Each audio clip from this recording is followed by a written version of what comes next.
историческа репутация, за възпрагане на култ към една личност, която е била участник в един престъпен режим, като комунистически режим в България.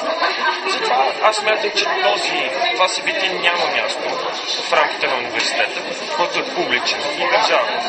Такова събитие може да се направи някой в частна конферентна зала със свои пари. Не в моят университет. Ще се опитате ли да го провалите? Не. Както вижте сме дошли чевонерчета, четарчета, да с хубавите лозунги от едно време, когато не е имало съвременна и хората са живели и построят.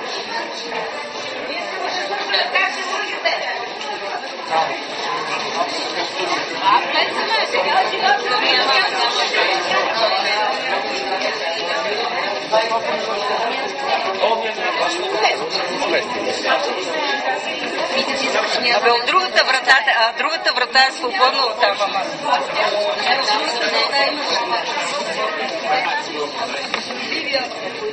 Млад човек, това е обида. Браво!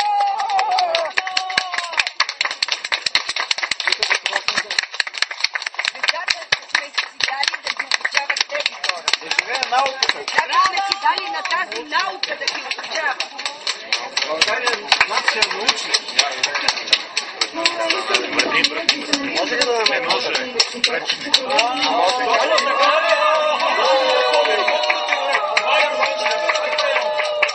Каква е ирония?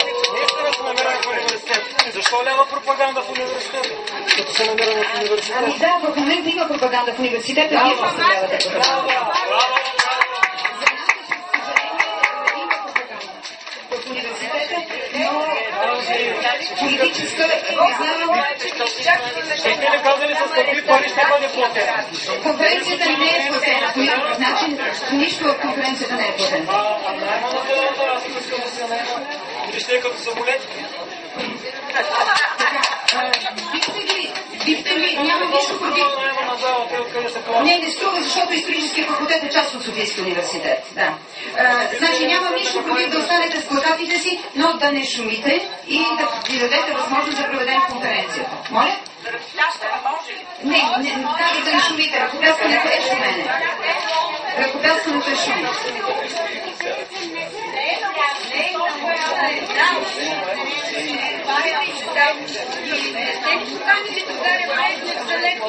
Вижте ли не сте разказали?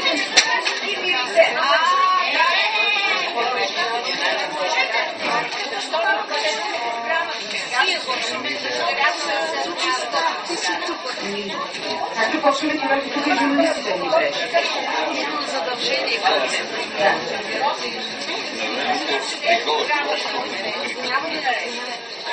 Може ли все пак, нали направихте достатъчно снимки? Може ли все пак да започнем работата на конференцията?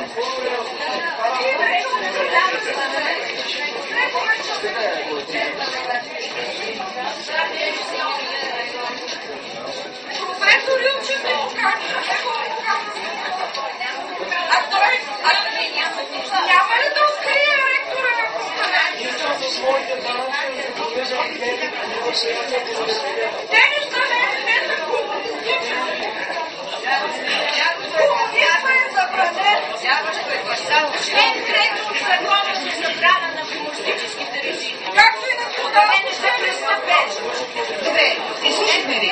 Добре, чухме вашата гледна точка, сега ще ни оставите ли да проведем научна конференция? Вижте учебно заведение на България, това е лично училище университет.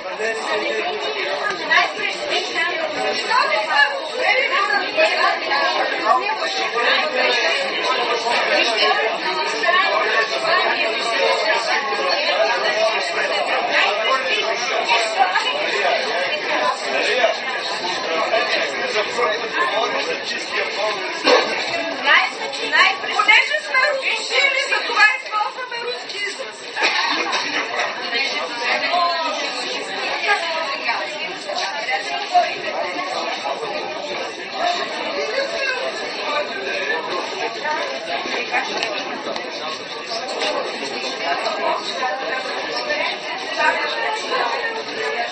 Така.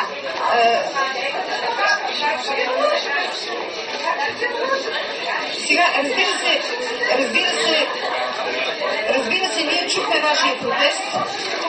Дадохме ви 10 минути време да позволите да започне конференцията. Много сме изненадани от това развитие на събитията. Аз признавам, че пристигнах тази нощ и с намерение да организирам научна конференция. Както виждам, вие се готвите да направите някакво насилствено мероприятие, за да попречите на една нормална научна проява. Ами, ако искате, изслушайте целият заседанието на конференцията и тогава давате оценки, защото това, да кажем, аз не съм чул, но вече имам оценка и свидетелство от едно отминало време, доста отминало време.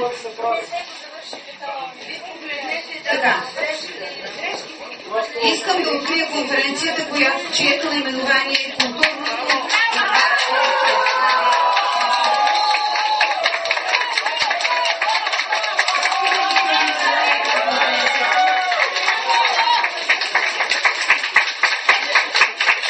Аз не искам да оценявам тази акция, защото тя едва ли се нуждава от оценка. Както виждате от наименованието на конференцията, става дума за културна политика на България.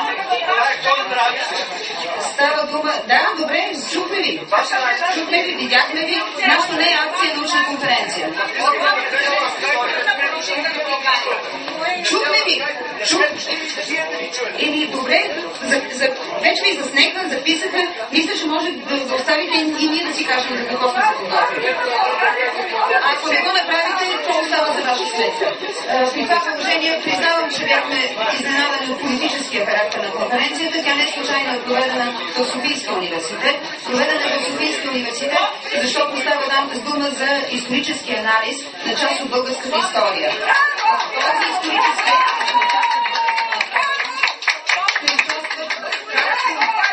както и свидетели, защото свидетелствата за времето са изключително важни за всички историци, така и изследователи от различни поколения на този период от историята на България. Защото очевидно ще има изследване след спазването на регламента, то започваме и моля всички участници в конференцията да спазват времето за участие. Давам думата, да, може би има нужда от още на уточнение. Професор, доктор на историческите науки Иван Илчев беше предвиден за откриването на конференцията, но той е в чужбина в момента.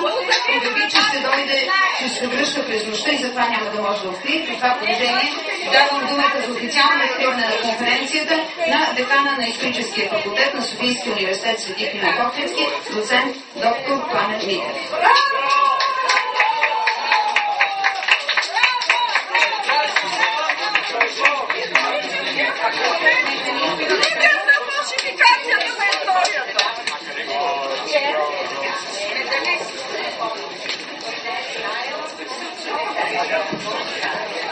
Уважаеми колеги, дами и господа, от името на деканското ръководство на Историческия факултет ви приветствам с добре дошли на организираната съвместно с Фондация Свети Кирил и Методий международна научна конференция на тема Културното отваряне на България към света.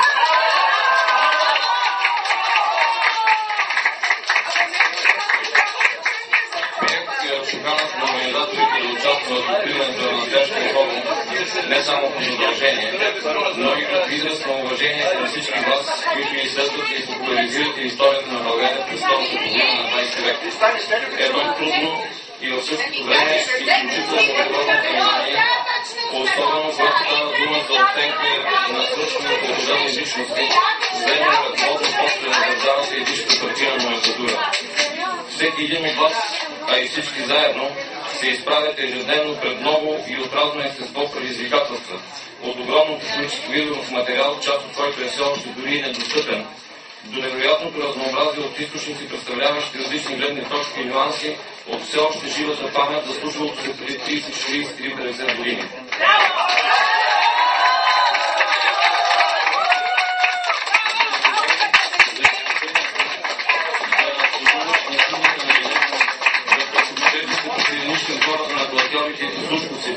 Вместо да загърбиш личните политически пристрастия и с аргументите на учения да търсиш истина.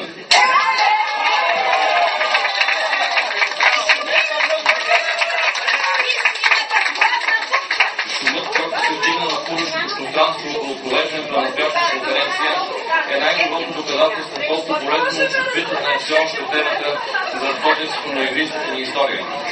Очевидно 23 години преход се оказаха недостатъчни да се научим да уважаваме плурализма на мненията и да защитаваме за добро или не. Исторически факултет винаги е бил стран в очите народните управници и на партийните функционери. Макар и да съществуваме самостоятелно само от 4 десетилетия, ние сме факултет с традиции, със собствено лице, с ярко присъствие в живота на университета и голямата наука.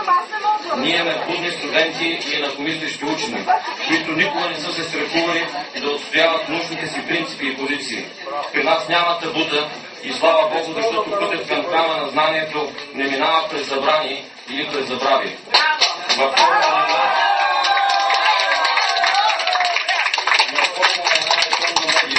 Анонимен участник отправи вчера към мен риторичния въпрос дали след като посъветват първокурсите на исторически факултет при откриването на новата учебна година да не си създават комири измежду днешните ни отправници, ще отправят подобен призив към вас.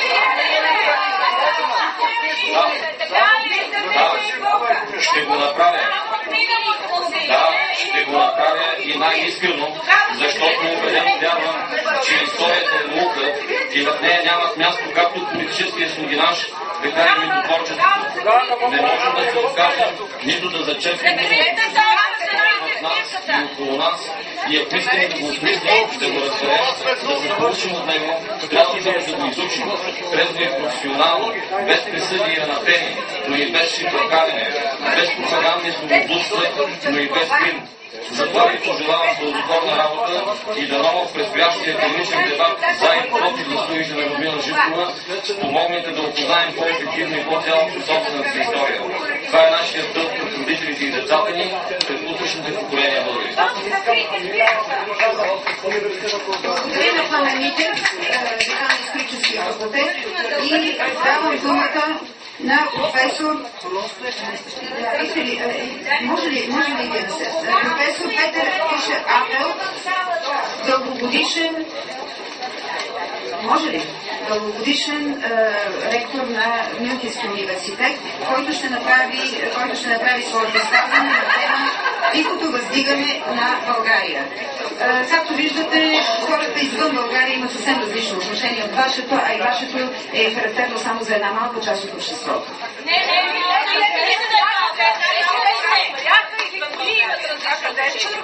Вие сте тази мъничка част, която обаче винаги иска да заеме центъра. Тя има да резервира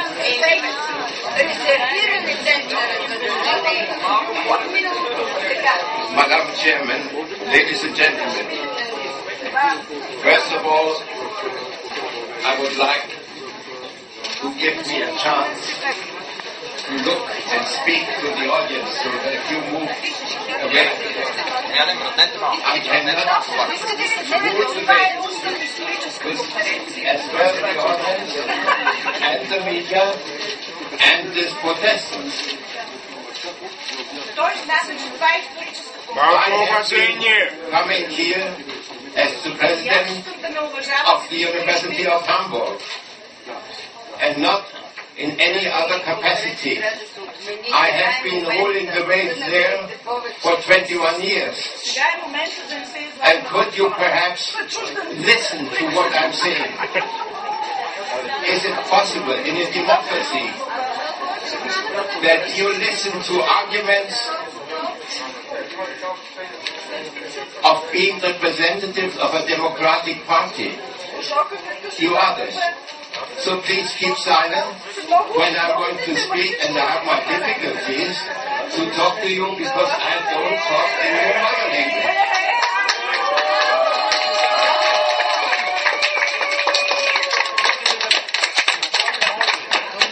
Are you interested in hearing that? I come here since 34 years, and it is not unknown to me that I have student protests.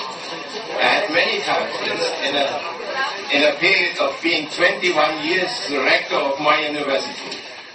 And in this time, we have achieved something in cooperation with the universities of Eastern Europe. Good you understand that it was important to overcome the drastic separation of the two parts of Europe once again 22 years ago. Did you ever hear anything about the final act of Helsinki? Did you know about this process? Have you ever stood for this development and taken responsibilities to introduce humanity, peace, and solidarity? Did you do this? If you are from a democratic party, then I ask you to listen at least to the arguments of those with whom you disagree. I tell you that in 1978, I came to Sofia to sign the first agreement with a Western university between the Clement Ovetsky University under the leadership of their rector Vladimir Sendov and my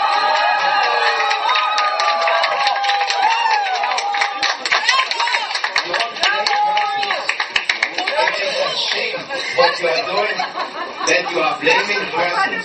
We are not here to honor persons of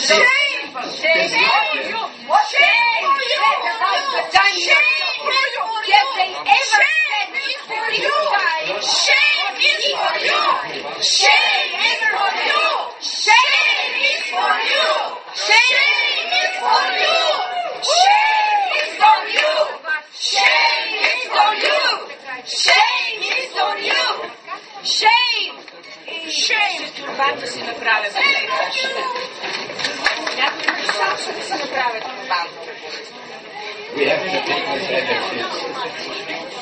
I did want to speak to you in German, but I see that it is impossible, so I have to turn over to English. Ladies and gentlemen, I'm here on behalf not only of my university in Hamburg, but also on behalf of the St. Cyril and St. Methodius International Foundation to open this conference. The conference will be opened on the 30th anniversary of this foundation, and this seems to be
Госпожо, снимаме и вас в момента.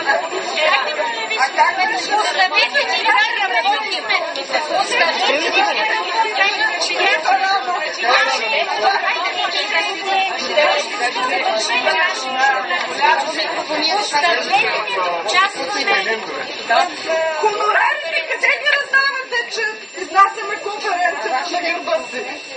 Аз искам да питам всички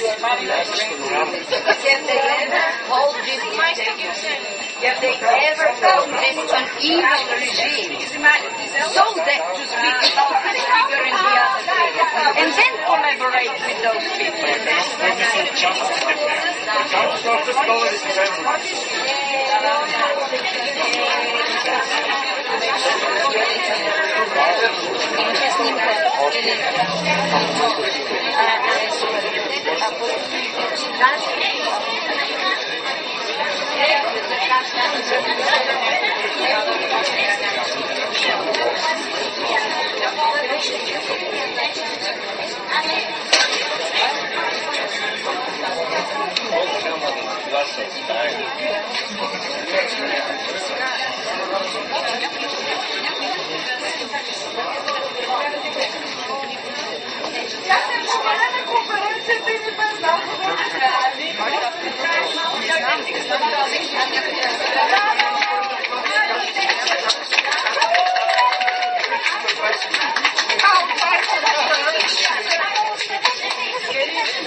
Не и в моя университет.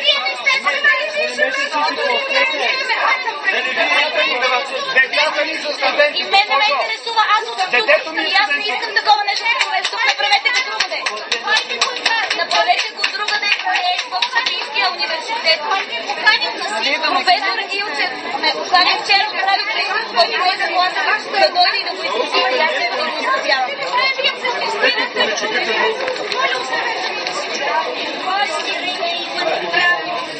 Нали протестират? Тази конференция не е за университет.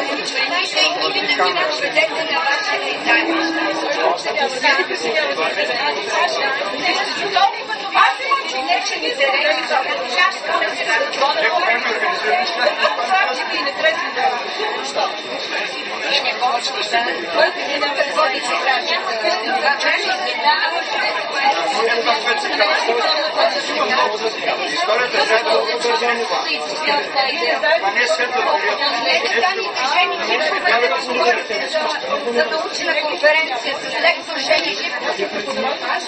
Тя не е лектор, тя е измазал. Да, има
Университет, който има правото да провежда научни конференции, на които да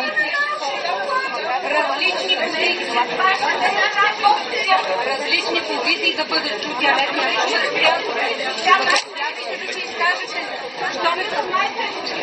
защо не се изкажете? Майка ми е възпитаница на този университет. Така ли смятате? Щом смятате като мен, да не дайте да участвате? Ти на цяло!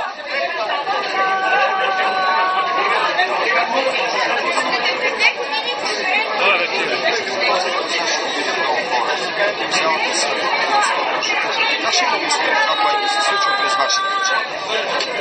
Аз казах, че тази конференция в Софийски университет искаше да даде възможността отношения за това,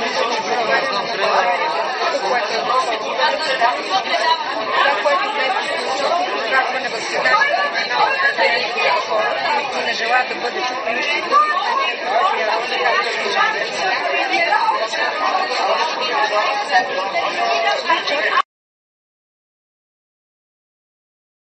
Теми, свързани с културната политика на България през 70-те години. Вместо това ние имаме една ярка политическа акция. Аз продължавам да се надявам, че конференцията ще се проведе. Може би, ако успеят да се освободят страстите, тези хора, които са тук, те нямат нищо общо с университета, които протестират, искам да кажа. Защо не дадете думата на някой от тях тук? Аз бих била готова да я дам, но мисля, че това искат. Те искат да не се проведе конференцията, те искат да попречат на конференцията. Дори има предложение да направи нещо през конференция с тях, но както виждате, те не искат да задават въпроси, те искат да задават своята гледна точка и не търпят никаква друга гледна точка. Мисля, че 23 години демокрация, аз знам, че тя не е съвсем успешна нашата демокрация, но все пак би трябвало да се случи на едно на зачитането на личното мнение, на другото мнение, на мнението. И още едно нещо, съжалявам, че те са издали оценка за тази конференция, без да са видели, без да са чули. Това ми напомня на онзи известен израз. Аз не съм чел книгата, но знам, че трябва да го съдя.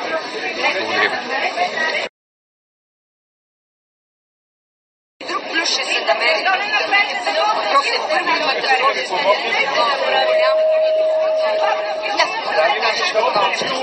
иначе това, което правят, просто е болест.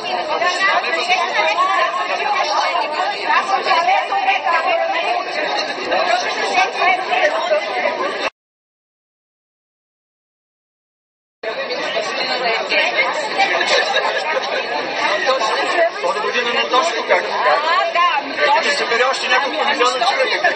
Например, конференция за клинични за Гандов. За рък жива, ама тя помага да рък. За нищо по смъртно ще направи. Тя е толкова за науката, толкова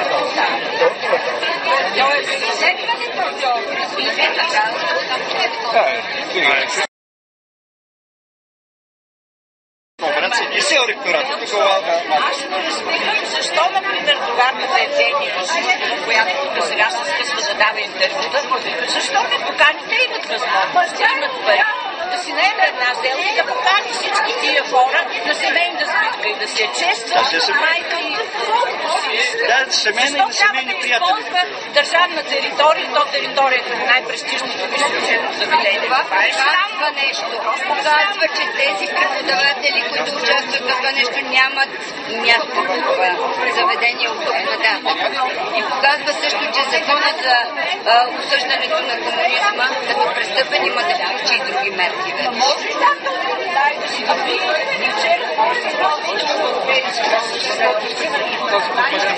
Първо, защото в нея няма грам наука. Людмила Живкова не се занимава с наука, няма никакъв политическа, никаква наука.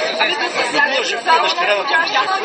И мястото, което заема рожденно право, и е дало благодарение на баща, и е дал цялата тая власт да бъде известно време управител, не ръководител, защото тя не умее да ръководи, управител някакъв на културата в България. И много хора смятат, че тя е провела някаква културна революция в България. Нищо не е провела.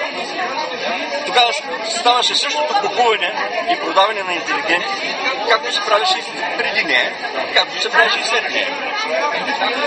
Добре, нормално ли е първо да се състои такава конференция в днешния ден и второ да провокира такава реакция? Значи такава конференция просто е безсмислено да се провежда, защото на тази конференция ще се говорят неща, които се говорят от 60 години непрекъснато. Едни и същи неща. Този светъл период, как се разтворили, какво се беше разтворило там. Разтворила се България. Ние едно време отваряхме непрекъснато, отваряхме се и стояхме се на същото място. Тя конференция е безсмислена, в нея няма грам наука. Каква научна конференция? Не само са научни постижения на Людмила Живкова. Някой да ми каже едно научно постижение. Открила е това, тази теория, има предвид тази наука. Аз си го казвам, до микрофона стига, не всеки господин. Вие сте взели залата. Вие сте взели отдавна загубиха правото да правят апологетични конференции.